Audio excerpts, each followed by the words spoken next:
Central. My name is Zakia Fraser. And my name is Natalie Godinez. And here are this week's updates. The Wellness Center presents Reducing Stress, Cooking with Toronto. Join us on the following Tuesdays, February 8th and February 15th at 3:15 p.m. If interested, please sign up in your guidance office. To celebrate Valentine's Day, our school library media center is hosting a book blind date contest. What is a book blind date? A book blind date is when you check out a book without seeing the cover or knowing what it is. Just like a blind date, someone else has recommended the book to you. How will this work? Simply stop by our school library media center and choose your book. Bring it to the circulation desk in the library. You may unwrap the book after you check it out. Keep an open mind. We ask that you try to read at least 20 pages for 30 minutes of the book before you decide it isn't for you. Then we want to know how your book blind date went. Plug. Make your date by Friday, February 18th by filling out a How Did It Go card with your honest opinion. Give the card to Mrs. Ayuso or Miss Grasso for a chance to win a sweet prize. One grand prize winner will be announced when we return from break.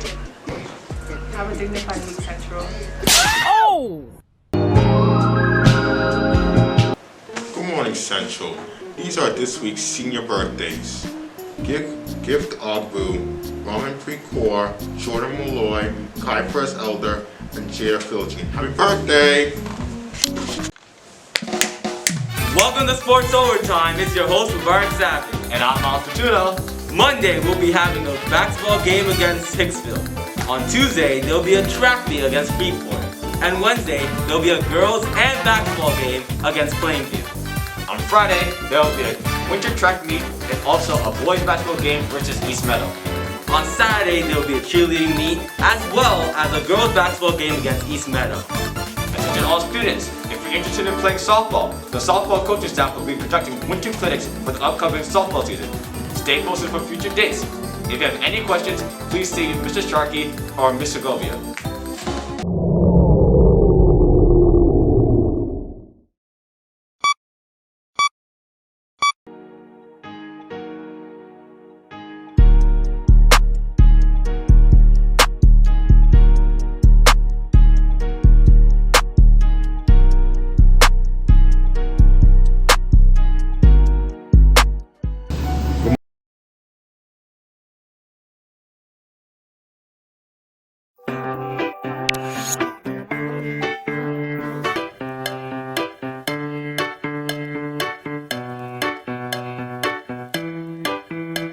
How many?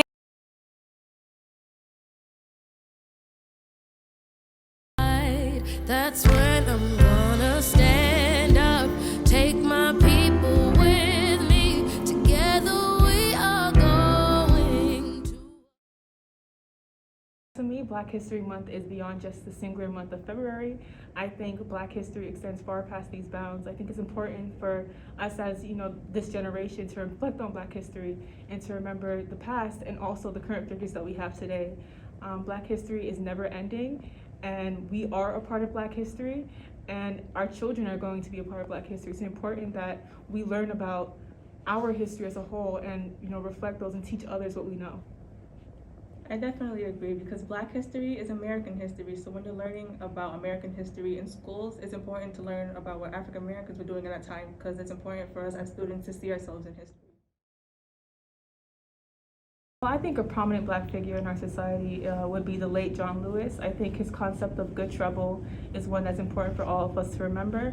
I think when it comes to getting into quote-unquote good trouble, it's important that we don't only associate that with maybe going to jail or getting into violent actions. I think it's also important for us to remember that good trouble could be simply sitting out of a basketball game to stand up for what we believe in, or maybe going to a certain party or a movie theater with your friends because you told your parents something that you strongly believed in and you were able to stand up for that. Good trouble is something that I think we should all find ways to engage in civil ways, of course, but it's something that is important for us to take part in, so we reflect in our society and we are becoming active members of the Black History movement. An important figure to me is Claudette Colvin, because she boycotted the bus before Rosa Parks did. The only reason she wasn't as popular, you could say, is because she was a teenager, she was pregnant, and she was also dark-skinned, so it was easier for the people to understand Rosa Parks more than it was for her. And that's also an important part, because it showed that Black history has been suppressed throughout But I think it's important that we uncover these people who are less noticed. Well, you heard from Rihanna and I, but let's take a look at another viewpoint. Solomon, why don't you come join me?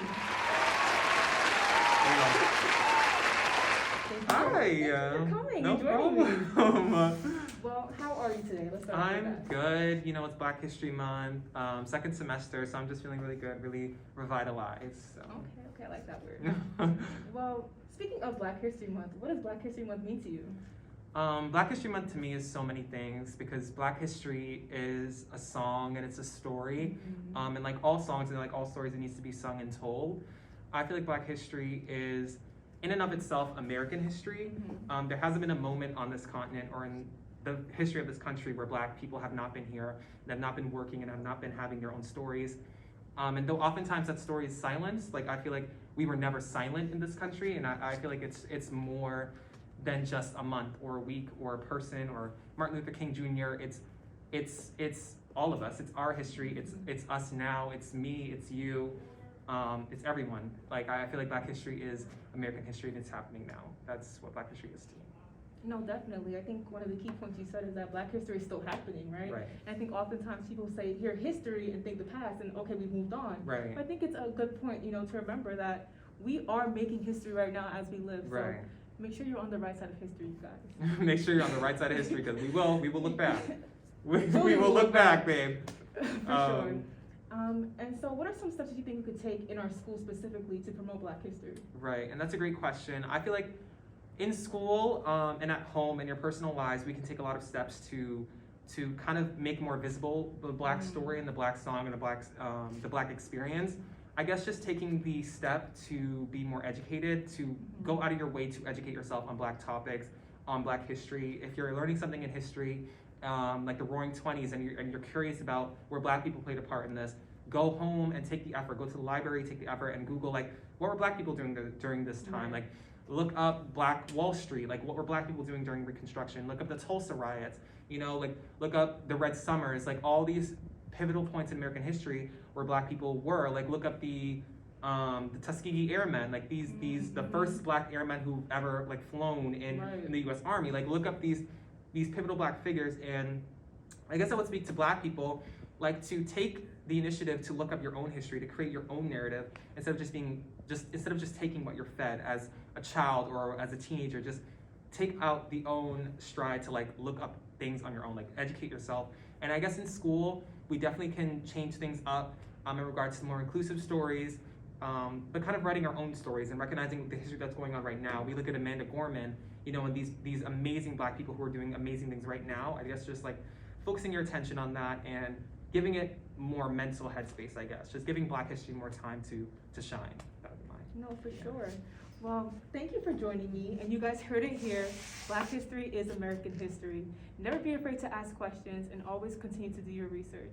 No matter what it is, Black history will always be here. And so it's important to make sure that you take part in that and that you set a good precedent for our future generations. Have a dignified week, Central. Hi, guys.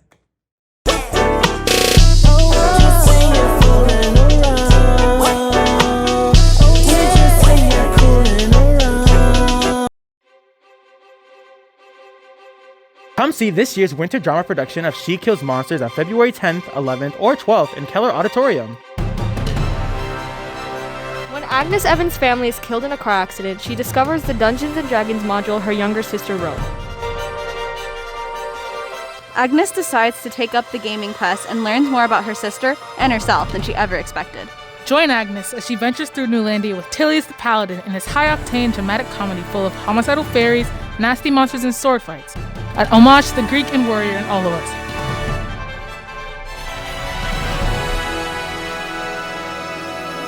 That's She Kills Monsters, Thursday, February 10th at 6:30, and Friday and Saturday, February 11th and 12th at 7 p.m. Tickets are $15 and are available from cast members or at the door. Hi, my name is Askan, and... Hello, my name is Jason Rivera. Okay, so he's on the track team, right? Yes. So how many miles do you do a day? On average, I'll do around 5 miles. If my coach wants to push it, 8. Alright. Which is, kind of a hard workout. Oh, okay. And how fast can you run? How fast I run? Like, what distance? A mile or? A mile. A mile? I could do it in like a 5:13. 5:13? Yeah, 5 minutes and 13 seconds. Oh, wow, that's really fast. That's really fast. Okay, do you want to have a race with our fastest runner here? Who's that? This is our cameraman, Nicholas. Oh, him? Yes. Sure. Why you be like, oh, him? Okay, so you're going to have a race with him? Yeah, sure. All right. I bet.